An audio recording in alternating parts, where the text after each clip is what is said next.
आज हम Indian regional party front के तहत से यहाँ सब लोग एकजुट हुए हैं। इसमें लगभग 100 से ज़्यादा पार्टी है और हमारा आपस में सहमति हुआ है कि आने वाले दिन में हम चाहे सड़क पे हो या इलेक्शन पे हो, दोनों में हम एक साथ मिलकर काम करेंगे। स्पेशली जो आने वाला इलेक्शन है, लोकसभा हो, विधानसभा हो या म्यूनिसिपैलिटी का जो इलेक्शन है, उसमें हम सब लोगों को शामिल होने का आज यहाँ तय हुआ है। और यहाँ पे स्पेशली हमारा 2 कमेटी बनी है। एक है एडवाइजरी कमेटी, हमारा जो ये एक्स हमारा एमपी मिनिस्टर है उन लोगों को लेके सर्वोच्च जो कमेटी है, एडवाइजरी कमेटी बना है, और एक हमारा एक्शन कमेटी बना है। और हम सब साथ मिल के सारा जो कार्यक्रम है हम जल्द से जल्द तय करेंगे। मेरा आज यही बोलना है कि हम जो हमारा भारत का लोग सोच रहे हैं, इंडिया का लोग एक बदलाव चाहते हैं, इसी को मुद्दे को आगे रखते हुए हम specially ST, SC, OBC minority का ये सारा पार्टी यही का बिलोंग करते हैं। हम लोग सब मिल के हमारा जो लड़ाई है उसको आगे बढ़ाएंगे और जो हमारा हक है उसको हम छीन के लाएंगे। रीजनल पार्टी फ्रंट की मीटिंग दिल्ली में थी। हम लोग यहाँ इकट्ठा हुए, पूरे भारत से करीब 30 पार्टियों के लोग इकट्ठा हुए हैं। इंडियन रीजनल पार्टी फ्रंट 100 के आसपास पार्टियों का एक संगठन है जो सत्ता और व्यवस्था के लिए बात करती है। उन लोगों के सत्ता और व्यवस्था के लिए बात करती है जो देश में पिछड़े हैं, दबे हैं, माइनॉरिटी में हैं, हजारों सालों से सताए गए हैं। उनको सत्ता में कैसे लाया जाए और व्यवस्था में उनको कैसे सेट किया जाए, इस पे बात करती है आईआरपीएफ। तो उसका आज नेशनल कन्वेंशन था दिल्ली में।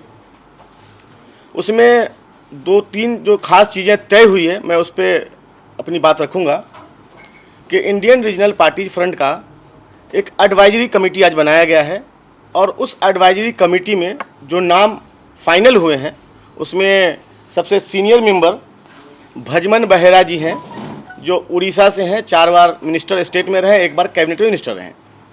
दूसरा नाम इलियास आजमी साहब का है, जो 2 बार मेंबर ऑफ पार्लियामेंट रहे हैं बहुजन समाज पार्टी से। तीसरा नाम राजकुमार सैनी साहब का है, जो मेंबर ऑफ पार्लियामेंट रहे हैं और मिनिस्टर भी रहे हैं स्टेट में। चौथा नाम हमारी बहन सावित्री बाई फूले का है, जो एमएलए रही हैं, जिला पार्षद की 3 बार सदस्य रही हैं और 1 बार मेंबर ऑफ पार्लियामेंट भी रही हैं। ये एडवाइजरी बोर्ड के मेंबर्स हैं। तो एडवाइजरी कमेटी में अभी फ़िलहाल ये लोग हैं और आगे 11 नाम तक, टोटल 11 लोग रखने हैं। जो आगे नाम आएंगे वो नाम चुन के आएंगे।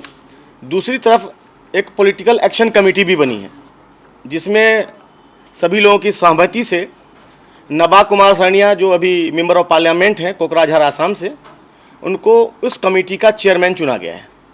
उनके साथ डिप्टी चेयरमैन के लिए मेरे बाजू में बैठे हैं प्रोफेसर महेश जी, जो हरियाणा से हैं, रोहतक से हैं। उसके डिप्टी चेयरमैन चुने गए हैं और ये एससी समाज से आते हैं। और दूसरे डिप्टी चेयरमैन जो बाबू जगदेव प्रसाद के बेटे हैं नागमणि जी, जो एक्स कैबिनेट मिनिस्टर भी हैं, उनको चुना गया है। उनसे इसकी सहमति ले ली गई है। वो आज अभी मौजूद नहीं है, लेकिन सहमति ले ली गई है। बाकी मुस्लिम समाज से जो उसके डिप्टी चेयरमैन होंगे, उनका नाम है वसी अहमद साहब, जो यहाँ बैठे हैं। और मुस्लिम मजलिस पॉलिटिकल पार्टी है उत्तर प्रदेश में, इसका नाम मुस्लिम मजलिस उत्तर प्रदेश है, ये उसके अध्यक्ष भी हैं, तो उसके लिए चुने गए हैं। बाकी कुछ और लोग जो उस कमेटी में होंगे उनको आगे चुना जाएगा और अगली मीटिंग में तय किया जाएगा। ये तय हुआ है। अगली जो बात तय हुई है कि हम लोग लोकसभा के लिए पूरे इंडिया में जहाँ जहाँ हमारी तैयारी होगी और जहाँ जहाँ हम मजबूत होंगे वहाँ हम बिल्कुल लड़ेंगे।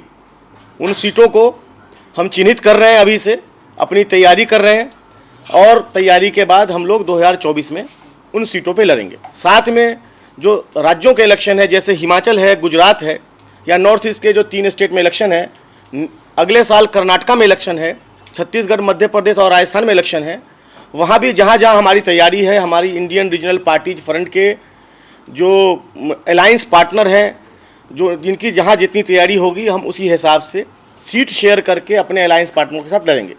उसमें हमारे कर्नाटका की भी टीम आई है, बंगाल से भी लोग आए हैं, उड़ीसा से भी हैं, उत्तर प्रदेश से भी लोग हैं, हरियाणा से भी हैं और भी कई जगह से लोग आए हैं। और हम सब लोगों का शुक्रिया अदा करते हैं कि आज आप लोग इस प्रोग्राम में आए और इस प्रोग्राम को सफल किया है। हाँ, 26 नवंबर को ये तय हुआ है कि हम लोग दिल्ली में एक बड़ा प्रोग्राम करें जिसमें कम से कम 1 लाख लोग आएँ। इंडियन रीजनल पार्टीज फ्रंट के माध्यम से जो भी इनके अलायंस पार्टनर हैं वो पूरे भारत से इकट्ठा हों और इसमें हम लोग अपनी एक रणनीति तैयार करें।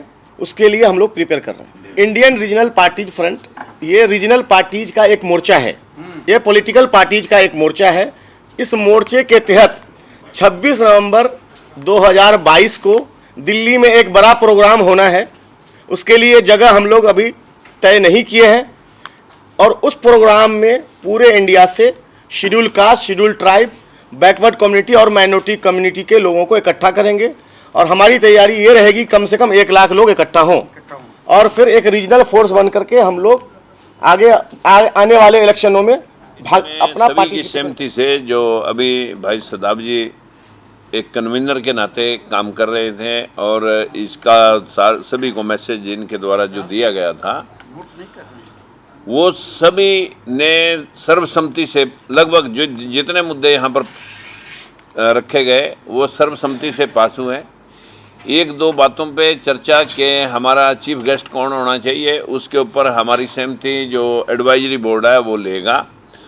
आज के लिए सिर्फ इतना ही मैं कहूँगा कि जो प्राथमिकता आज यहाँ पर लगभग 100 पार्टियों के प्रतिनिधियों ने इकट्ठे होकर के एक सहमति जताई है, तो जो राजनीतिक दल अभी तक प्रदेशों में ओबीसी के माध्यम से या किसी एसटी के माध्यम से, एससी के माध्यम से काफ़ी सारे, चाहे वो कांग्रेस की सपोर्ट से, चाहे बीजेपी की सपोर्ट से, चाहे अपने दम पे बहुत सारे राजनीतिक दल एससी, एसटी, ओबीसी माइनॉरिटी के आगे फ्रंट पे चल रहे हैं। जो लाइक माइंडेड लोग होंगे उनसे भी मशवरा रख करके भविष्य में तभी बात रखी जाएगी जब इन लोगों ने अपना शक्ति प्रदर्शन करके तो आगे बढ़ा जाएगा। और भविष्य में सभी को साथ जोड़ करके जो इस प्रकार देश के अंदर एक नफरत का माहौल बना करके राजनीति की जा रही है और देश को आज जीडीपी है, चाहे बेरोजगारी है, चाहे महंगाई है, वो मुद्दे छोड़ करके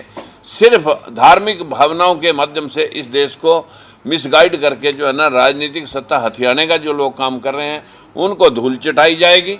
और भविष्य में इस देश के मूल रूप जो भारत है, जो इसका मूल निवासी है, जो इस देश में त्रस्त है, उन लोगों को राजनीतिक हिस्सेदारी, उनको सामाजिक उत्थान, ये सभी चीज़ों पर गौर करके आज यहाँ पर ये विषय चुना गया कि आने वाला चुनाव चाहे प्रदेशों में है और चाहे राष्ट्रीय चुनाव 2024 है, सभी में पार्टियां इकट्ठे होकर के जिस जिस स्टेट में ये पार्टी मजबूती से आगे, कोई भी पार्टी एक दल 2 दल जो आगे बढ़ रहा होगा, हम सब उनको सपोर्ट करके बराबर में खड़ा करेंगे। और संबंधित अपनी जो विचारधारा के लोग होंगे या विचारधारा की कोई पार्टी होगी जो हमारे साथ जुड़ना चाहेगी, हम उसे जोड़ करके उसके साथ भी आगे बढ़ेंगे और उसे भी आगे बढ़ाएंगे। नमस्कार। मैं समझता हूँ कि सारी बात सैनी साहब ने रख दी, उससे पहले शादाब साहब ने भी रख दी। अब अभी आज से शुरुआत हो रही है। मैं एक बात कह सकता हूँ, अब मेरी तो एज बहुत ज़्यादा 88 साल हो गई है। अब तक जितनी पार्टियों के बनाने में मैंने हिस्सा लिया है,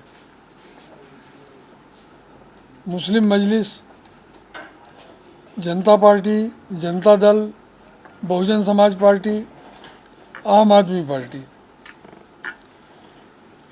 सब की सब सत्ता में आई हैं।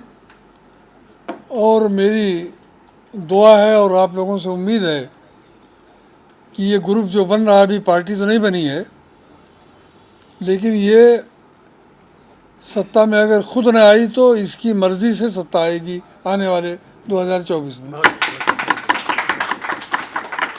बाबा साहब डॉक्टर भीमराव अंबेडकर जी के बनाए गए भारत के संविधान लोकतंत्र और बहुजन समाज की आज़ादी खतरे में है, जिसको लेकर के मैं 2017 से लगातार मुखर होकर के मैं बोल रही हूँ। आज मुझे बहुत खुशी है कि राजनीतिक संगठन और सामाजिक संगठन के लोग यहाँ एकजुट हो करके और एक बड़ा मोर्चा बनाकर 2024 में विकल्प के रूप में हम लोगों ने तैयार किया है। जो अभी हमारे सामने हमारे महत्वपूर्ण लोग बैठे हैं, मैं ये ज़रूर कहना चाहती हूँ कि आज हमारा भारत का संविधान और संविधान में दिया गया कानून और बहुजन की आज़ादी खतरे में है, जिसको लेकर के हम सब लोग पूरे भारत में बहुजन समाज के लोगों को एकजुट करने का कार्य कर रहे हैं। सामाजिक संगठन, राजनीतिक संगठन के लोगों को एक मंच पर ला करके, मोर्चा बना करके और संविधान विरोधी ताकतों को रोकने का कार्य करेंगे। इसको लेकर भारत के सभी प्रदेशों में जाएंगे और संविधान को बचाने का कार्य करेंगे, जिसको लेकर 26 नवंबर 2022 को भारत की राजधानी दिल्ली में एक बहुत बड़ी रैली का आयोजन किया गया है, तैयारी की गई है, जो अभी जगह निश्चित नहीं हुआ है, लेकिन बहुत बड़ी रैली करके एक शक्ति प्रदर्शन भी हम लोग करेंगे और निश्चित रूप से 2024 में जो सामंतवादी ताकतें हैं, इन ताकतों को रोकने के लिए, संविधान को बचाने के लिए दलित, पिछड़ा, आदिवासी, मुस्लिम समाज के लोग एकजुट होंगे। इसको लेकर के हम लोग पूरे देश में काम कर रहे हैं। आज पूरे भारतवर्ष से, जैसा कि शहदाब भाई ने बताया, 30-35 पार्टियां चल करके आई है और सब पार्टियों के नुमाइंदों को मिला करके एक एडवाइजरी बोर्ड और एक एक्शन कमेटी का गठन हुआ है।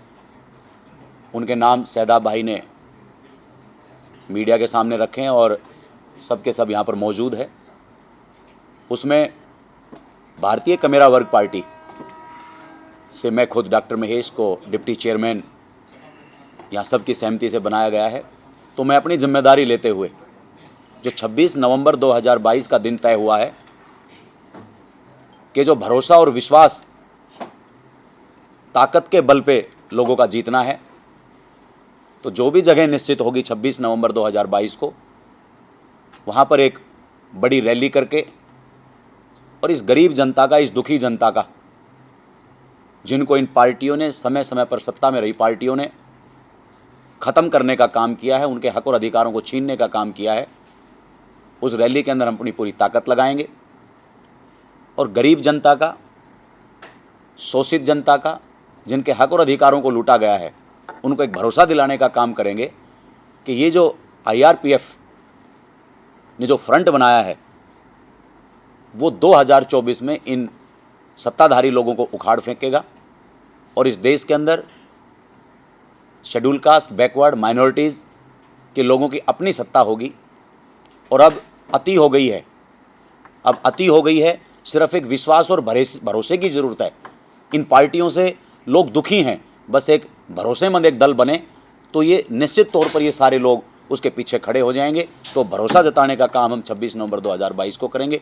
सबका बहुत बहुत धन्यवाद और मैं शहदाब भाई का, इस पूरी टीम का मैं विशेष रूप से धन्यवाद करता हूं कि इस काम के लिए हमारी भी जिम्मेदारी लगी है, हम उसको बखूबी निभाएंगे। अभी आप तो सारे लोग बोले हमारा क्या मैसेज है और निष्पत्ति क्या हुआ, ये चर्चा हो गया। अभी सारे देश का जो दबे कुचले लोग का प्रतिनिधि है यहाँ इकट्ठा हुए हैं। हम सोचते हैं कि जो व्यवस्था अभी देश में चल रहा है, ये हमारा लिए एक बड़ा खतरा है। संविधान को कैसे मिटा जाए, सारे व्यवस्था को कैसे मिटा जाए, यही अभी तरीका चला रखे हैं। और ये धार्मिक व्यवस्था, जो व्यवस्था हमको पीड़ा अभी तक दिया है, ये व्यवस्था को फिर वापस लाने के लिए जो मसौदा चल रहा है, कैसे वो को रुका जाए, इसीलिए सारे देश का जो दबे कुचले लोग का प्रतिनिधि है वो यहाँ मौजूद है। हम निष्पत्ति लिए हैं कि हम 26 को ऐसे तैयारी करेंगे कि हम कोशिश करके इसको रोकेंगे और जो यही काम में लगे हैं देश में, ज़रूरत हो तो उनके साथ हम मिलकर इनको किसी हिसाब से रोकेंगे। साथियों, आज सभी पार्टियों ने मिलकर जो एक मोर्चा तैयार किया है, उसका बुनियादी मकसद है कि नफ़रत की राजनीति को ख़त्म करके अधिकारों की लड़ाई लड़ना है और संविधान बचाने के लिए एक रैली का आयोजन किया जाएगा और उसी की ताकत ही आगे को मार्गदर्शन बनेगी। हमारी सबकी कोशिश होगी कि उस रैली को कामयाब करें ताकि देश में संदेश जाए। मैं सुभाष चंद्र, प्रदेश अध्यक्ष अपनी जनता पार्टी उत्तर प्रदेश, और मिशन 2024 नगीना लोकसभा सीट से 5 नगीना लोकसभा सीट से प्रभारी हूँ। और उत्तर प्रदेश में इस बार हम नगीना लोकसभा सीट को अपनी जनता पार्टी के खाते में डालेंगे। 100% वहाँ पे जीत दर्ज करेंगे। अपनी जनता पार्टी की वहाँ से शुरुआत करने जा रहे हैं। और जो प्रदेश के जो हालात हैं, देश के जो हालात हैं, आए दिन दलितों पर अत्याचार और मुस्लिम समाज का जो वहाँ पे शोषण हो रहा है, उसको देखते हुए हमने वहाँ पे दलित और मुस्लिम एकता का संदेश वहाँ से पूरे प्रदेश को हम देना चाह रहे हैं। और आने वाले समय में हम इस चुनाव को के साथ साथ अन्य जो हमारी नज़दीकी सीटें हैं वहाँ पे भी अपने प्रत्याशी उतारे जाएंगे। और उत्तर प्रदेश में इस बार माहौल बदल रहा है और जनता त्रस्त है भाजपा के शासन से। आने वाले समय में हम वहाँ उत्तर प्रदेश में जो परिवर्तन की एक लहर है और जो मुस्लिम और दलित की एक आवाज़ उठ के आ रही है, दलित मुस्लिम एकता जो होने वहाँ जा रही है, और मुझे लगता है नगीना लोकसभा सीट से ही वह शुरुआत होने जा रही है। और मैं अपनी पार्टी के अपनी जनता पार्टी की तरफ से सभी से अपील करूँगा, अपने साथियों से वहाँ पे आके सभी सहयोग करें। इसी के साथ धन्यवाद। নমস্কার, আমি হাম পার্টি থেকে এসেছি, হিউম্যানিটি ইউনিভার্সাল মোশন, খড়গপুরের বেস্ট পার্টি। আর আমরা আইআরপিএফের একটা সংগঠনের একটা মেম্বার হয়ে আমরা কাজ করতে চলেছি। আগামী 2024-এ আমরা একটা থার্ড ফ্রন্টের গঠন করতে চলেছি এই ফোরামের মাধ্যমে। এবং আমরা বহুজন সমাজের সাপোর্টে, বহুজন সমাজের ইস্যুসকে নিয়ে যে পুরো দেশ জুড়ে একটা যে সাম্রাজ্য চলছে, এটাকে আমরা চ্যালেঞ্জ করতে চাইছি। এবং একটা থার্ড অপশান হিসাবে আমাদের ভোটার্সদের কাছে আমরা আসতে চাইছি। এসসি এসটি ওবিসি মাইনরিটি সবাইকে সঙ্গে নিয়ে আমরা একটা বড় মুভমেন্ট চালাতে চাইছি, যাতে আমাদের ভোটার্সদের কাছে একটা অপশান হিসাবে 2024-এ আইআরপিএফ উঠে আসতে পারে। তার জন্যে আমরা দিল্লিতে ক্যাপিটালে আমরা একটা র্যালি করতে চলেছি, মহার্যালি, যেটা আমরা কনস্টিটিউশন কে সামনে রেখে একটা র্যালি করতে চলেছি। ಎಲ್ಲರಿಗೂ ನನ್ನ ನಮಸ್ಕಾರ. ನಾವು IRPF ಅಂತ ಒಂದು ಹೊಸ ಸಂಘಟನೆಯನ್ನು ಇಲ್ಲಿ ಉದ್ಘಾಟನೆ ಮಾಡಿ ಒಂದು 4 ವರ್ಷ ಆಗಿದೆ. ಅದರಲ್ಲಿ ನಾವು ಪಾರ್ಟಿಸಿಪೇಟ್ ಆಗೋಕ್ಕೆ ಕರ್ನಾಟಕ ಬೆಂಗಳೂರಿಂದ ಬಂದಿದ್ದೀವಿ. ನಮ್ಮದೊಂದು ರಾಷ್ಟ್ರೀಯ ಜನಹಿತ ಪಕ್ಷ ಅಂತ ಒಂದಿದೆ. ಇದರಲ್ಲಿ ಇವ್ರ ಜೊತೆ ಸೇರಿ ಒಂದು ಕೆಲಸ ಮಾಡಬೇಕಂತ ನಮಗೆ ಒಂದು ಅದೃಷ್ಟ ಭಾಗ್ಯ ಸಿಕ್ಕಿದೆ. ಈ ಥರ ನಾವು ಒಂದು ಪ್ರೋಗ್ರಾಮಲ್ಲಿ ಪಾರ್ಟಿಸಿಪೇಟ್ ಆಗಿದ್ದೀವಿ. ಇವತ್ತು ತುಂಬ ಸಂತೋಷ ಆಗ್ತಾಯಿದೆ.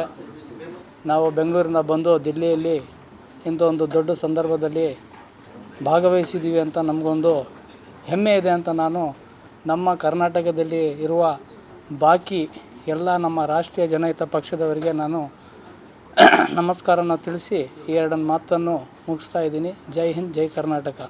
नेशनल दस्तक की आपसे गुजारिश है कि अगर इसको बचाना चाहते हैं तो नेशनल दस्तक को सब्सक्राइब करने के लिए रेड कलर के सब्सक्राइब बटन को दबाएं, फिर बेल आइकन की घंटी दबाएं।